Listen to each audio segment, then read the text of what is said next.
នារីម្នាក់នេះនាងឈ្មោះឈីននាងបានពិការភ្នែកឲ្យសារគ្រោះថ្នាក់ចរាចរណ៍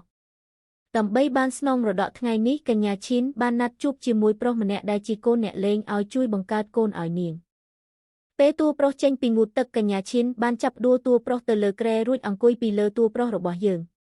តួប្រុសគិតក្នុងចិត្តថានាងចង់ធ្វើអីហ្នឹងកញ្ញាឈីនបានយកដៃរបស់នាងស្ទាបអង្អែលលើទ្រូរបស់តួប្រុសរួចនិយាយថាខ្ញុំដឹងថាលោកជាមនុស្សក៏ឲ្យតែលោកធ្វើឲ្យខ្ញុំមានផ្ទៃពោះខ្ញុំនឹងឲ្យប្រាក់ទៅលោកឲ្យច្រើនតួប្រុសយកដៃរបស់គាត់ក្រវីចុះឡើងទើបដឹងថានាងពិការភ្នែកអ្នកទាំងពីរបានថាបគ្នាដោយអារម្មណ៍ត្រេកត្រអាលពេលនេះសង្ឃឹមថាកញ្ញាឈីនមានផ្ទៃពោះចុះបើមិនដូច្នោះទេប្រកាសជាមិនបានស្នងមរតកឡើយ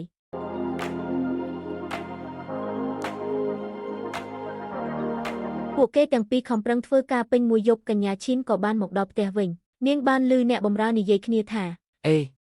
បានឬទេអគ្គនាយកឈីននិងប្រពន្ធគាត់គ្រោះថ្នាក់ចរាចរណ៍ស្លាប់កាលពីកន្លះឆ្នាំមុនលោកស្រីធំបានរកឃើញកូនប្រុសលួចលាក់របស់លោកអគ្គនាយកឈីនតាមមើលគេនោះប្រហែលជាមកដណ្ដើមមរតកក៏ថាបានដែរហើយអាណិតអ្នកនាងណាស់មិនងាយទេដែលអាចរួចជីវិតពីគ្រោះថ្នាក់ចរាចរណ៍នោះបានលទ្ធផលនៅតែគេមើលអត់ឃើញទៀតពេលនោះតួប្រុសដែលលោកយាយធំជឿថាជាកូនលួចលាក់របស់ឪពុកនាងក៏បានមកដល់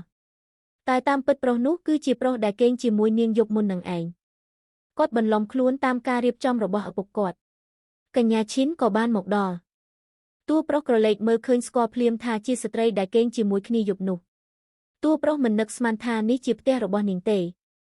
តួប្រុសនិយាយទៅកាន់ប្អូនស្រីតែកញ្ញាឈីនមិននិយាយរកឡើយនាងនិយាយទៅកាន់លោកយាយធំថាលោកយាយខ្ញុំចាំថាម៉ាក់មានខ្ញុំតែម្នាក់ទេដែលជាកូន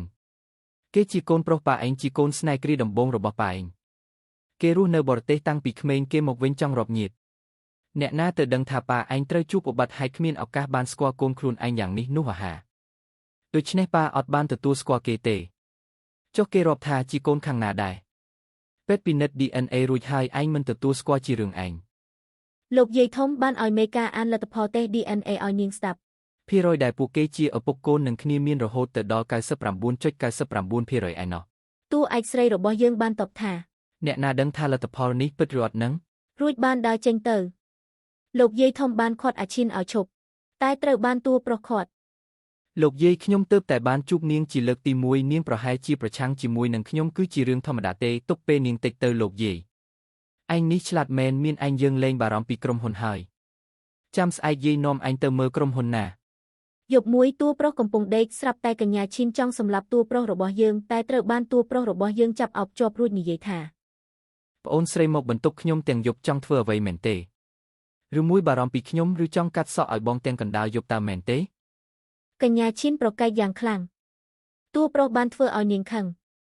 នាងបាននិយាយថាខ្ញុំនឹងរកភស្តុតាងមកបញ្ជាក់ថាលោកឯងមិនមែនបងរបស់ខ្ញុំទេ